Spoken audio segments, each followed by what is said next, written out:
suis originaire de Thetford Mines.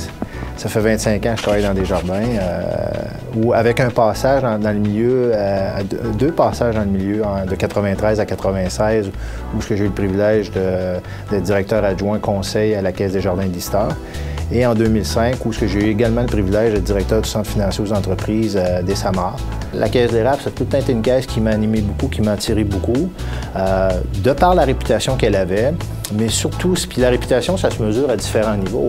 Ça se mesure de façon financière, ça se mesure de nature communautaire, sociale, etc. Mais au-delà de tout, une organisation, elle est tout le temps à l'image des gens qui sont dedans l'organisation. Et c'est pour ça que je dis aujourd'hui, et bien content d'y être. Un de mes rôles, une de mes tâches, c'est de faire en sorte que la Caisse, on rayonne aussi de par ce qu'on fait, de par les implications qu'on fait dans le milieu. Puis c'est dans ce souci-là que je me donne de grands défis pour l'organisation également. Parce que mon devoir premier, c'est de créer l'environnement de travail qui va faire en sorte que nos employés vont être, se reconnaître dans l'organisation, mais qu'ils vont être en mesure d'adresser les défis qu'on veut se donner au niveau de l'organisation. Je dis souvent aux gens, il faut qu'on donne un sens aux actions qu'on fait. Et à partir de ça, lorsqu'on donne un sens aux actions qu'on fait, les gens comprennent pourquoi qu'on s'en va là. Et c'est le devoir du capitaine du navire de faire ça. Mes filles, oui, Annabelle, 23 ans, étudie en première année de médecine à l'Université Laval. Raphaël, 21 ans, qui étudie également à Laval en orthophonie, et la plus jeune, 17 ans, qui vient de faire son entrée au cégep. Je me sens choyé d'avoir ces enfants-là. Et c'est sûr que l'impact de la mère à travers tous ces efforts-là, puis à travers l'accompagnement qu'elle a fait, parce que moi, mon épouse, lorsque on a eu la bonté d'avoir Annabelle, la première, elle a décidé d'arrêter de travailler pour se concentrer puis se consacrer aux enfants. Puis je pense que c'était une très belle chose pour la famille. Je suis une personne qui fait beaucoup d'activités physiques. L'hiver, je vais m'entraîner beaucoup, puis je vais me trouver du temps pour y aller. Si j'ai des réunions le soir, je vais y aller sur l'heure du midi. L'été, je fais du vélo. J'ai le privilège de faire environ 3000 et 4000 km de vélo par été, donc c'est quand même passablement de temps. Et aussi, je n'haïs pas jouer au golf à travers toute cette réalité-là. Le sport m'amène cet élément d'évacuation-là, mais en même temps, un élément de réflexion que des fois, dans le tourbillon de la vie, on ne prend pas le temps de le faire. Ma mère est une personne très, très sage. Elle me dit souvent, j'ai toujours retenu ça, elle dit, on aura beau penser qu'on est bon ou qu'on fait les choses bien, s'il n'y a pas personne qui nous ouvre la porte pour nous aider à pouvoir démontrer ce qu'on est, ça ne se présentera pas. Et dans mon parcours professionnel, j'ai eu des gens qui m'ont aidé beaucoup. Ce que ces personnes-là m'ont insufflé comme réalité qui me touche, moi, ils m'ont donné de la confiance. Et quand tu as confiance, tu peux ouvrir bien des portes. Et notre devoir, comme gestionnaire d'une organisation, comme la belle organisation qu'on a à la Caisse des jardins de l'érable, c'est d'insuffler cette dose de confiance-là à nos gens. Puis ça, c'est un travail de tous les jours.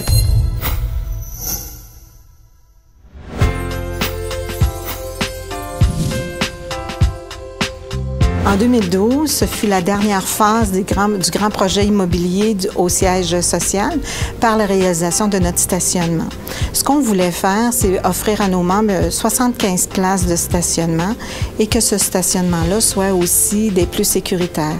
C'est pour ça qu'on a installé une barrière qui permet aux gens de respecter le sens unique de la circulation, d'assurer aussi une sécurité pour les gens qui doivent quitter le stationnement et aussi pour les piétons qui empruntent le stationnement. J'aimerais profiter de l'occasion pour remercier les membres parce que lorsqu'on fait un grand projet immobilier comme ça, on sait quand ça commence, mais on ne sait pas les embûches qu'on peut rencontrer en cours de route qui fait que les délais peuvent s'allonger. Alors, les gens ont démontré beaucoup de patience, beaucoup de collaboration à travers tous ces travaux-là. Les employés également qui ont dû stationner dans les rues avoisinantes pendant plus de 3 mois. Donc, c'est une belle occasion de leur dire merci. En 2012, la Caisse des jardins de l'érable étant un employeur important dans la région, la réalité de notre organisation a fait en sorte qu'on a eu beaucoup de départs. Heureusement, ce sont pour la plupart des événements heureux, ce sont des départs à la retraite. Le mouvement de personnel, ce qui est bien, c'est que ça a apporté des opportunités pour nos employés au sein de l'organisation. Et ça nous a permis aussi d'aller faire du recrutement pour des candidats potentiels. Le recrutement demeure un défi en soi, sauf qu'à l'heure actuelle, nous réussissons à recruter les meilleurs talents car nous avons comme priorité d'offrir une prestation de service à la hauteur des attentes de nos membres. Aussi, nos employés peuvent compter sur un accompagnement dans leur développement personnel et professionnel, et ce, tout au cours de leur cheminement dans Desjardins. Bien, le sondage de mobilisation des employés, dans ce sondage-là, les employés nous reconnaissent comme un employeur de choix. Et pour nous, bien, c'est extrêmement important parce que la satisfaction de nos membres, bien, ça passe par des ressources, des employés mobilisés et motivés. Donc, nos membres peuvent compter sur une équipe performante qui sont en mesure de répondre à leurs besoins et les accompagner dans la réalisation de leurs projets financiers.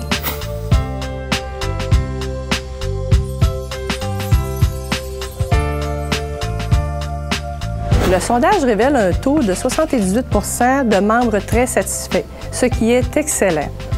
Nos principales forces se situent au niveau de la prise en charge de nos membres ainsi que de la proximité que nous avons avec eux, ce qui se traduit par l'écoute, la courtoisie, l'approche personnalisée ainsi que les conseils adaptés à la situation financière de chacun des membres. Comme principale piste d'amélioration, nos membres souhaiteraient qu'on les accompagne davantage au niveau de leur projet de vie, d'aller un petit peu plus loin avec eux. Et ce qui est intéressant, c'est que depuis plus d'1 an, on a une offre de service qui s'appelle le plan financier, qui pourrait correspondre parfaitement aux besoins mentionnés dans le sondage. Qu'est-ce qui me rend fière, c'est que chaque employé, chaque gestionnaire travaille afin de donner une prestation de service à la hauteur des attentes des membres. Et vous savez, les membres, c'est notre raison d'être. Alors, quand je regarde le résultat du sondage, bien, j'ai envie de vous dire qu'on a assez bien rempli notre mission.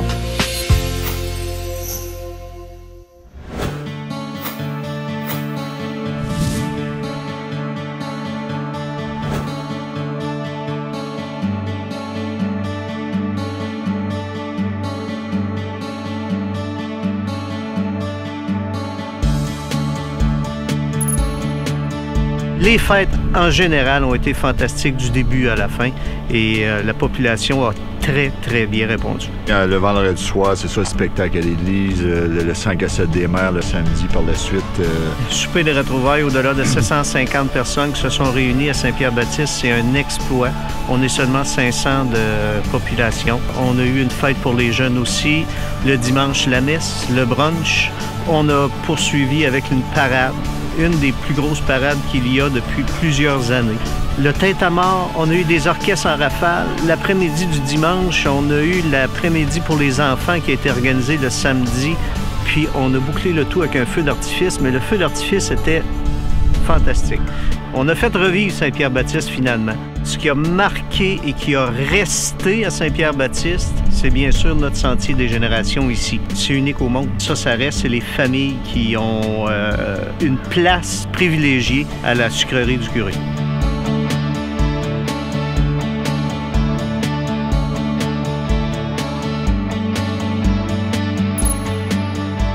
Le Partage Saint-Eusèbe, c'est un organisme communautaire à but non lucratif qui a pour mission de venir en aide aux personnes qui ont des difficultés financières temporaires. On est un peu une sorte de dépannage pour des personnes qui sont démunies ou qui sont très pauvres ou qui vivent des événements hors de leur contrôle. Bien, vous savez, nous, comme on aide les gens de façon particulière, on a tout le temps des cas privés où les gens sont super heureux de nous voir, même si on ne peut pas le dire à tout le monde parce qu'on a toujours le niveau de confidentialité qu'il faut garder. Mais je me souviens, comme l'année passée, à Noël, on a donné des paniers de Noël et il y a un monsieur qui est venu nous voir. On lui dit, oui, les boîtes sont là. Alors, il prend une boîte, il dit à ses petits-enfants, « Attendez, papa, quelques instants, je vais aller porter ça dans l'auto et je reviens. » Alors, le type revient après, il arrive pour prendre la main de ses enfants et quitter. Et nous autres, on leur tient, on dit, « Hey, monsieur, attendez, il y a encore cette boîte-là, celle-là, celle-là et celle-là et celle-là pour vous. » Parce que son panier de Noël était constitué de plusieurs boîtes. Comme le monsieur, c'était la première fois qu'il venait, il pensait qu'un panier de Noël, c'était une boîte. Mais non, c'était plusieurs boîtes. Et aussi, on avait des cadeaux joliment emballés pour chacun de ses enfants, car à Noël, on remet aussi des cadeaux à tous les enfants en bas de 10 ans. Le monsieur avait les larmes aux yeux, il nous regardait, il n'arrêtait pas de nous dire merci. Et c'était un moment vraiment émouvant pour ceux qui étaient là.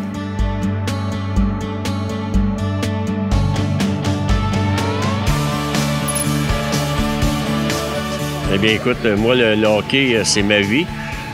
J'ai commencé à jouer au hockey, j'avais 5 ans. Fait que ça fait plus que 50 ans que je joue au hockey. Je joue encore 2 fois par semaine et puis on se tient en forme. C'est ça, c'est comme je disais tout à l'heure, c'est vraiment ma passion de jouer, ma passion de voir jouer, de voir évoluer nos jeunes à Princeville et de la région. Je pense que c'est une fierté pour nous autres. Ah, mais c'est certain que le tournoi Bantam Midget Desjardins, je pense qu'on a un beau tournoi qui est réputé au Québec. Mais principalement, les profits de ce tournoi aident à nos jeunes de Princeville à pouvoir pratiquer leur sport favori, qui est le hockey, à des coûts très minimes. Puis je pense que ça, c'est une fierté d'avoir notre tournoi Bantam Midget pour ce but-là.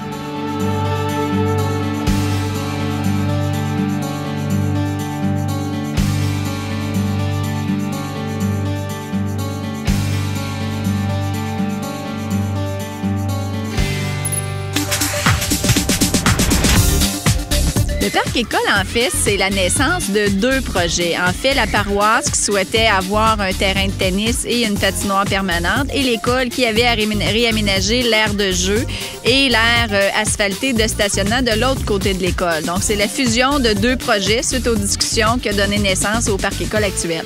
Ce qui m'a beaucoup enjoué, qui nous a aidé, dans le fond, à mener ce projet-là à terme, c'est l'engouement de la communauté à participer à notre projet. C'est assez exceptionnel de voir à quel point ça a été rapide de ramasser les sommes qu'on avait besoin et même d'excéder ce qu'on s'attendait.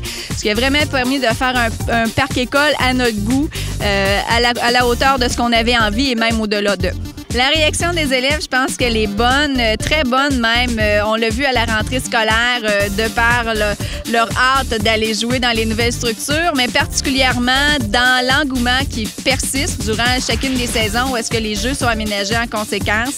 On a une belle réponse de la part des élèves et un petit plus, moins de conflits sur la cour d'école également.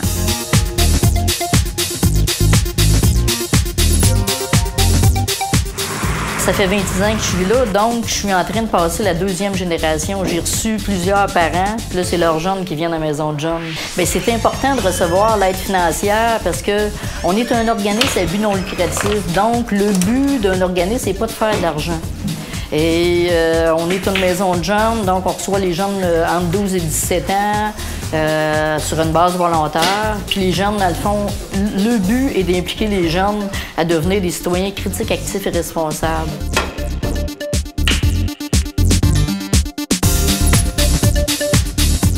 Partenaire 12 août, c'est une grande école de vie qui roule depuis 1994. Puis c'est une école de vie dans laquelle les adolescents qui acceptent d'embarquer là-dedans apprennent à développer leur sens du leadership, c'est sûr. On fait les leaders, on prépare les leaders de demain. Puis ce sont des jeunes qui apprennent à avoir un certain pouvoir sur ce qu'ils veulent vivre. Ils ne veulent plus vivre. Mais c'est vraiment de la belle relève qu'on prépare pour les futures années dans la MRC de l'Érable. Je dirais, merci Desjardins de croire en l'aventure de Partenaire 12-18, de croire aux adolescents qui demeurent en milieu rural, qui ont le droit de vivre ces belles choses-là. J'encourage les jeunes aussi à s'impliquer dans la vie de leur milieu. Je pense que c'est ça qui fait qu'ils améliorent la vie de nos municipalités, qui dynamise nos municipalités aussi. Puis j'encourage les parents à encourager leurs adolescents qui s'impliquent bénévolement comme ça dans leur municipalité.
Moi, je pense D. Moi, je pense D.